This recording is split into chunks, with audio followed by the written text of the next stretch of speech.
Vamos falar de tema polêmico que poucos têm coragem de tocar no assunto? Com sinceridade, vem comigo. Olha, se tem uma dúvida muito comum que eu sei que você tem, você que está assistindo esse vídeo, eu sei que você tem. Não todo mundo, tem gente que está bem resolvida, tem as suas crenças, beleza. Mas a maioria dos investidores tem essa dúvida. Especialmente quem começou na Bolsa de Valores de 2020 para cá, que é o quê? Luan, o que seria melhor? Três opções. Quando uma ação cai muito, eu espero a recuperação, eu compro mais para baixar o preço médio, ou eu vendo e amargo a perda. Olha, é um tema difícil, mas eu quero te dar a melhor orientação possível, porque eu sei como é difícil. Afinal de contas, ninguém quer perder. Ninguém quer. Nós temos um viés cognitivo chamado aversão a perdas. O Daniel Kahneman descobriu que a dor da perda, no geral, ela é equivalente a 2 vezes o tamanho do prazer do ganho. Ou seja, para eu compensar, na minha cabeça, uma perda de 50%, eu preciso, no mínimo, para ficar equivalente, ganhar 100%. Mas peraí, Luan, isso não é racional? Ganhar 50% e perder 50% seria a mesma coisa. Se eu tenho 100 reais, caiu 50, agora eu tenho 50. Se eu tenho 100 reais, ganho 50, tenho 150. 50 reais de adição ou subtração? Sim, só que o homem, o ser humano, é previsivelmente racional. Segundo Dan Ariely, tem um livro nesse sentido. Não é assim que funciona. Então eu sei como a perda é difícil de ser realizada. E existe o mito, sim, mito, de que se eu não vendi, eu não perdi. Será mesmo? É só não vender que não perdeu? Deixa eu te mostrar aqui alguns casos. Vamos começar com a Oi, emblemática. Por quê? Porque era uma empresa de dividendo, de um setor perene, telecomunicações, uma empresa lucrativa, dava lucros consistentes, mas foi destruída. Olha só esse gráfico. Mesmo que a empresa não tenha tecnicamente quebrado por estar na segunda recuperação judicial, o gráfico já coloca 100% de perda, porque é quase isso, 99,99. E eu te pergunto, supondo que haja alguma alma assistindo esse vídeo, ou que exista algum ser humano que carregou o Oi desde 2012, aqui nesse topo de, vamos pegar aí, 7 mil reais a ação. Você considera todos os desdobramentos, grupamentos, todos os eventos societários, especialmente grupamentos, porque só foi caindo, grupou. Caindo, grupou, tá? Você entender isso aqui. Essa pessoa que tá com menos 99%, eu te pergunto, ela não perdeu? Essa pessoa não perdeu porque ela não vendeu? Será mesmo? Após mais de 10 anos, a gente tá falando de 13 anos, ela não perdeu da inflação, ela não deixou de lucrar com o CDI no período, não perdeu. Você acha que só existe essa perda de realização de perdas? Essa realização de perdas é para fins fiscais, mas na verdade já perdeu. Seja porque teve uma desvalorização quase que permanente do capital, seja porque a empresa já não é mais a mesma e não vai voltar, seja porque a inflação corroeu o poder de compra 2 vezes, seja porque você não lucrou com o CDI, que é o dinheiro mais fácil de ganhar no mundo dos investimentos aqui no Brasil. Então veja, aqui eu já estou falando o seguinte para você, é o conselho do Peter Lynch: arranque as ervas daninhas e regue as flores. De tal modo que o dinheiro que está na erva daninha, você tem que arrancar, tirar de lá e colocar na flor. Mas calma, não é qualquer queda que vai gerar uma venda. Isso é comportamento de especulador. O investidor investiga, faz um trabalho de jornalista. Porque sim, quais são os melhores momentos para fazer compras de ações? Recessão, melhor momento para comprar, as ações em queda. Pânico irracional do mercado, excelente momento. Desastre individual reversível em uma ação. Aqui é o caso mais difícil. Olha só o que eu falei, reversível. Aí é um trabalho que sim, o investidor precisa investigar e tentar fazer previsões com base em probabilidade, ou então uma mera realização de lucros pontual do mercado, a famosa correção. Nesses casos, não há dúvida, você deve comprar mais. Você deve comprar mais, desde que você faça conta, que é o que eu ensino na comunidade. Que conta? Se eu comprar agora, quanto que eu posso ganhar nessa ação? Fazer conta com base em juízo de probabilidade. Lembrando que, segundo Buffett, raramente um sapo se torna príncipe, como no conto de fada. A pessoa que acreditou em Oi acreditou na ideia de que esse sapo se tornaria um príncipe, e deu no que deu. Você não pode tratar o seu dinheiro dessa forma, na esperança de que vai haver uma recuperação. Sabe, você espera, você tem fé. Não é um jogo de fé, é um jogo de probabilidade. Vamos pegar outra ação aqui. Azul caiu 95% em todo o período. Só um detalhe, o fato de você pegar o gráfico do Google, o máximo que você conseguir aqui, e já verificar desvalorização, já é um indicativo de que tem coisa aí, de que a empresa talvez não seja boa. E aí você nem deveria ter comprado. Se comprou, tem que vender o quanto antes. Sim, tem que vender o quanto antes, não esperar. Por quê, Luan? Será que uma medida precipitada saiu quanto antes? Olha, você precisa de novo fazer conta. Se a empresa é ruim, ou vai passar por anos de dificuldade, o seu capital vai perder da inflação e do CDI. E você não sabe por quanto tempo isso vai acontecer. Ah, então eu abaixo o preço médio. Mas se a empresa é ruim ou está com fundamento ruim, pode acontecer de ser uma Oi, uma Azul. Lembre-se da lógica empresarial. Eu coloco o dinheiro em um negócio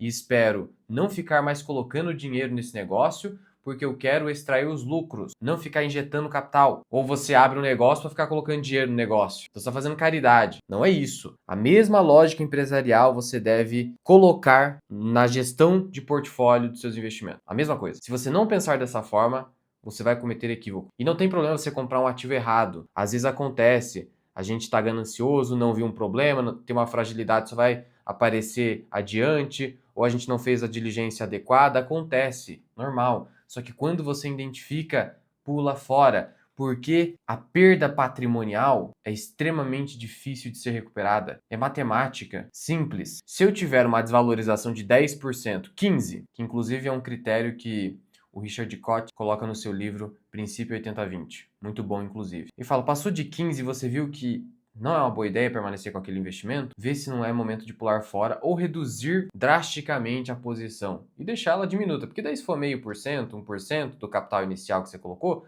tudo bem, se você ainda quer esperar mais um pouco. Mas se for um volume importante, acima de 1%, revise e não tenha medo de sair se você identificar que vai dar ruim. Porque, ó, 15%, tá? Então o que acontece? Se eu tenho R$ 100 de investimento e perdi 15%, agora eu tenho 85. Beleza. Se eu tenho 85 e eu acabar investindo a uma taxa de 12% ao ano, em um ano eu quase recupero todo o meu capital. Na renda fixa, um aninho, e a gente sabe que um ano para a Bolsa de Valores não é nada. Pronto, resolvi meu problema. Agora, se eu insistir no problema de continuar com esse investimento e ele cair 70%. Agora eu tenho R$ 30. Beleza, tenho R$ 30. Agora, qual vai ser o tamanho da dificuldade para a recuperação desse capital? R$ 30. Se eu investir uma taxa de 15%, vai para 34,5. Mas tá longe. Se eu conseguir 100%, eu perdi só 70, né? Só, é pegadinha. Se eu conseguir 100%, eu tô falando que meu capital voltou para 60. Então veja, nem 100%, vai muito mais que isso. Portanto, entenda, quanto mais um título da sua carteira cai, maior será a perda e a dificuldade de recuperação. Sem falar no lucro cessante, que é você estar perdendo da inflação e do CDI. Então veja, o trabalho do investidor é um trabalho investigativo e um trabalho de tentar prever o que pode acontecer com a empresa. É um trabalho de previsão, sim, com base em juízo de probabilidade, não é certeza absoluta, isso não existe. Outro caso recente, Raizen, IPO fracassado. Já houve uma desvalorização de quase 90%. Por que você não saiu antes? E, assim, teve oportunidade. Ó, aqui em 2023 já estava claro. Ou aqui no final, estava claro. E aí, às vezes, você foi na onda de algum influencer ou seguiu alguma dica e colocou um dinheiro maior que você poderia. Talvez colocou aí 5% da sua carteira, agora não vale nada. E você, para recuperar quase 90%, esquece. Esquece. Ó, mesmo se você comprou aqui, você está perdendo 80%. Recuperar 80, a ação tem que se valorizar várias vezes. Sair de menos de R$ 1 para R$ 4. Você acha isso razoável? Pode acontecer, mas quantos anos isso levaria para acontecer? Ah, mas Ambipar subiu rapidinho em um ano. Quantas Ambipars tem? Você não pode utilizar a exceção como regra. Na verdade, a exceção comprova a regra, que é isso não acontecer, que é o fato de que raramente um sapo se torna príncipe. Isso é probabilidade, é assim que funciona o jogo. Outro caso, Taurus. Emblemático. Ó, o gráfico da Taurus já é claro, né? E a gente ignora isso. A gente acaba sendo enviesado. Um gráfico longo que mostra perda patrimonial já mostra problema. Já é um indicativo de problema. Eu já falei aqui também em outro vídeo, por exemplo, que uma empresa ser small cap existindo há 100 anos é um indicativo complicado. Tem empresa aí de bolsa valendo 60, existindo há 60, 70, 100 anos e valendo 2 bi. O fato da empresa valer só 2 bi, 1 bi, depois de tanto tempo, é um indicativo aí pra você duvidar. Já fiz vídeo para membros sobre isso. Por quê? Porque se você ganhar 15% ao ano ou 10% ao ano com volume de capital nem tão grande, em 80 anos, 100 anos, você chega nesse valor. Então, qual que foi o valor que a empresa gerou de fato? Não conseguiu ganhar nem do CDI, por exemplo. Então, isso é muito relevante. Estou te dando aqui sinais. Estou fazendo você ter independência. Outro caso assim, nossa, Paranapanema, quase 95%. Gráfico de longo prazo, 98% de perda. Qual que é a esperança? Ah não, o mercado vai no seu... Você está na esperança. Pare de ser um investidor de fé. Seja um investidor de probabilidade. Tem outro IPO também fracassado, que inclusive o grupo Votorantim está querendo vender, Companhia Brasileira de Alumínio. Parecia que ia melhorar, mas a hora que você viu que não ia melhorar, sai. Acontece a gente comprar alguma coisa errada. Eu também. Já cometi esses erros, faz parte. O importante é você tentar brigar contra a aversão a perdas para que a perda não fique ainda maior. Então, nesses casos, teria sido melhor você fazer preço médio? Claro que não. Você está aumentando o seu risco, está incorrendo na falácia dos custos afundados, ou seja, eu já estou há tanto tempo com esse investimento, já estou perdendo tanto que é melhor colocar mais dinheiro para poder abaixar preço médio e sair do abacaxi. Falácia dos custos afundados. É melhor você aceitar um custo ali que já afundou, sair o quanto antes e partir para outra. Focar nas flores. Agora, sim, existem casos em que o melhor a se fazer é comprar mais ou ter coragem de comprar após a queda, porque cai naqueles casos que são correção do mercado, recessão, pânico irracional ou o que é mais difícil, aí depende de uma investigação mais aprofundada, mais cuidado, mais cautela, que é o desastre individual reversível numa empresa. E aí, para esse ano de 2025, eu venho falando da VEG. O que está acontecendo com a VEG nesse ano? Fiz um vídeo exclusivo sobre ela, tá público aqui no YouTube. Ela está caindo quase 30%, estava caindo 30%, aí deu uma recuperadinha, tá? Não é isso que interessa. Tá caindo. E aí muita gente fala, não vou comprar uma ação que paga pouco dividendo, uma ação que é cara. Pode até ser, mas será que ela hoje, depois de toda essa queda, tá muito cara mesmo? Tem que fazer conta. Se você fizer conta, está cara, beleza, fechou. Fazer do jeito certo. Não é basinho, não vai funcionar. Mas eu te pergunto, o investidor que entende que ela não está cara, do ponto de vista financeiro, vê essa queda e ele comprou um pouco mais alto, ele tem que abaixar o preço médio ou vender na queda? Não, né? E tem que abaixar, porque a empresa não perdeu o fundamento. Eu já expliquei o que aconteceu com o VEG, mas basicamente não perdeu o fundamento. São fatores exógenos. Agora, existem casos onde você tem um problema interno na empresa. Aconteceu com a Vale no passado, com os desastres ambientais. Aconteceu com a Petrobras, foi um caso difícil, Petrobras ali 2015, 2016. Muita gente achava, e não na loucura, que a empresa poderia quebrar, mas foi um desastre individual reversível. Quem conseguiu identificar a reversibilidade teve que comprar, né? Tinha que comprar. Isso é racional. Mas se você não identificou a reversibilidade, não compre. Senão é um sim óbvio ou não óbvio. É assim que funciona. Se você não consegue identificar a reversibilidade da queda de uma empresa, pula fora. No caso da Oi no passado, não havia perspectiva efetiva, sem vieses, sem se enganar de que não poderia recuperar, então tinha que sair. Outro caso aí da Bolsa nesse ano, Klabin, caindo mais de 20%. E aí? Fazer conta, primeiro você faz conta, vê quanto que você quer ganhar. Bateu do ponto de vista financeiro? A empresa é boa? O que está fazendo ela cair? É fator exógeno? Não é estrutural? Não tem nada com a empresa? Então, a decisão óbvia seria a compra ou baixar preço médio. Simples assim. Então, tem casos e casos. Você tem que ligar o seu papel de jornalista e investidor. E ainda outro. BB Seguridade, que nem é uma grande queda, né? Tá sofrendo com o Banco do Brasil, mas do topo está caindo 23%. E aí o que acontece com o BB Seguridade?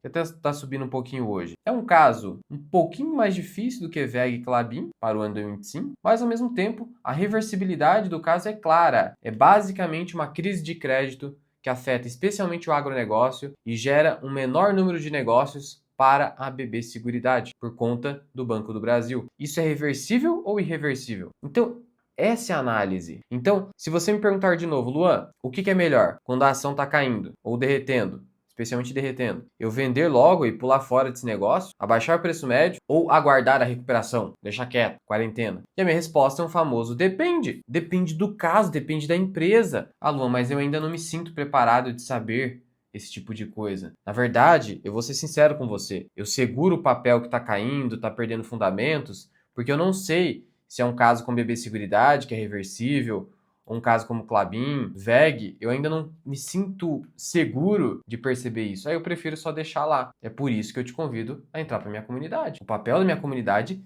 é este, é te orientar quando uma ação que está caindo é oportunidade ou é cilada, de maneira fundamentada. Olha os últimos conteúdos aqui da comunidade. Esse aqui eu analisei a carteira de um membro. Esse aqui eu falei sobre Intelbras, que está caindo bastante. E aqui eu trago as fragilidades e possíveis vantagens. Falei da Alus, falei da CSN Mineração e várias outras. E vou seguindo sugestões de membros para análise. Porque muito mais importante do que saber aonde colocar o seu dinheiro é saber aonde não colocar. Por quê?